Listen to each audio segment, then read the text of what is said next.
கர்ம வினைங்கிறது ஒரு மனிதனை பொறுத்த வரைக்கும் அவன் எந்த இடத்துல பிறக்கணும், எந்த உயரத்துக்கு போகணும், யார் தாய் தகப்பனுக்கு பிறக்கணும், எப்படிப்பட்ட மனைவி வரணும், என்ன தொழில் செய்யணும், எவ்வளோ சம்பாதிக்கணும், இதெல்லாம் ஏற்கனவே தீர்மானிக்கப்பட்டதாக இருக்கிறனால எந்த விஷயத்தையுமே யாருனாலையும் மாற்ற முடியாது. ஜோதிடர்கள் யாருமே கடவுள் கிடையாது, ஆராய்ச்சியாளர்கள். ஒரு ஜோதிடராக இருக்கிறவர் நாளைக்கு நடக்கக்கூடிய சம்பவத்தை சுட்டி காட்டலாம், ஆனால் சம்பவத்தை தடுத்து நிறுத்த முடியாது. நீங்கள் கோயிலுக்கு போனாலோ, குளத்துக்கு போனாலோ, அர்ச்சனை பரிகாரம் பண்ணாலோ, இல்லை பிராயச்சத்தம் தேடினாலோ, எதை செஞ்சாலும் ஒரு ஆன்ம திருப்திக்கு தானே தவிர நீங்கள் பரிகாரம் பண்ணுறனாலையோ, பூஜை புனஸ்காரம் பண்ணுறனாலையோ ஒரு மனிதனுடைய கர்மவினை மாறுமா அப்படின்னா நிச்சயமாக மாறாது.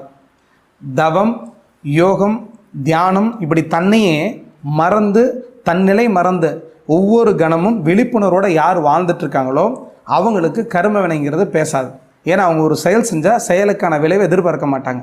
ஒவ்வொரு நொடியும் யார் விழிப்புணர்வோடு இருக்காங்களோ அவங்களுக்கு ஜாதகம் செயல்படாது.